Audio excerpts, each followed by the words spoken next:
Assalamualaikum warahmatullahi wabarakatuh. Kami kelompok 1 akan mempresentasikan tentang ekonomi mikro yang membahas tentang permintaan. Permintaan itu sendiri jumlah barang atau jasa tertentu yang diminta atau dibeli pada berbagai kemungkinan tingkat harga dalam waktu tertentu serta faktor-faktor lain yang diasumsikan tetap. Dan juga permintaan tercipta apabila pembeli memiliki keinginan untuk membeli barang dan jasa tersebut yang disertai oleh kemampuan untuk membayarnya. Kelompok permintaan konsumen dibagi menjadi dua kelompok, yaitu kelompok fungsional dan kelompok non-fungsional. Yang pertama yaitu kelompok fungsional.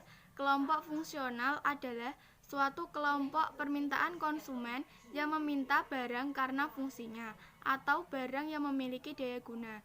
Yang kedua yaitu kelompok non-fungsional, atau bisa disebut juga sebagai permintaan non-rasional atau tidak direncanakan. Permintaan ini mempengaruhi efek daya guna barang. Hukum permintaan. Jika harga suatu barang dan jasa naik atau dalam keadaan ceteris paribus dengan faktor-faktor lain dianggap tetap, maka kuantitas yang diminta akan berkurang. Demikian juga sebaliknya. Jika harga-harga barang dan jasa turun, maka kuantitas yang akan bertambah. Permintaan individu dan permintaan pasar. Permintaan individu adalah permintaan yang dilakukan oleh seseorang untuk memenuhi kebutuhan hidupnya. Sedangkan permintaan pasar adalah keseluruhan dari permintaan-permintaan individu atau permintaan keseluruhan dari para konsumen yang ada di pasar. Faktor yang mempengaruhi permintaan: harga barang itu sendiri atau harga barang lain, tingkat pendapat konsumen atau ekspektasi konsumen terhadap barang, jumlah penduduk atau selera konsumen terhadap barang dan jasa, distribusi pendapatan, dan intensitas kebutuhan. 9. Kurva permintaan. Kurva permintaan atau demand curve adalah kurva yang menggambarkan hubungan antara harga dengan jumlah barang yang diminta sesuai dengan hukum permintaan. Bentuk kurva permintaan melereng dari kiri atas ke kanan bawah, yang berarti bahwa makin rendah harga atau P, maka makin banyak jumlah barang yang diminta atau Q.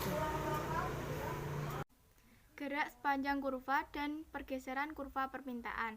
Pergerakan kurva permintaan merupakan suatu pergerakan yang terjadi di sepanjang kurva permintaan. Pergerakan ini diakibatkan oleh berubahnya jumlah produk permintaan konsumen sebagai akibat dari perubahan jumlah harga produk yang diminta konsumen atau produk tertentu. Pergerakan ini sejalan dengan hukum permintaan, yaitu ketika harga barang naik, maka permintaan akan turun, sehingga pergerakan titik kurva akan bergerak ke kiri maupun ke kanan. Selain pergerakan, kurva permintaan juga mengalami pergeseran. Pergeseran ini terjadi karena berubahnya jumlah produk yang diminta konsumen sebagai akibat dari faktor-faktor kecuali faktor harga produk tertentu. Faktor-faktor yang dimaksud yaitu faktor pendapatan, selera, jumlah produk, jumlah harga produk yang diminta, dan jumlah pembeli atau jumlah konsumen. Pangsa pasar merupakan suatu proporsi dari penjualan industri keseluruhan yang dibuat satu perusahaan di dalam suatu industri. Contoh pemasaran: pemasaran massal, pemasaran aneka produk, pemasaran sasaran.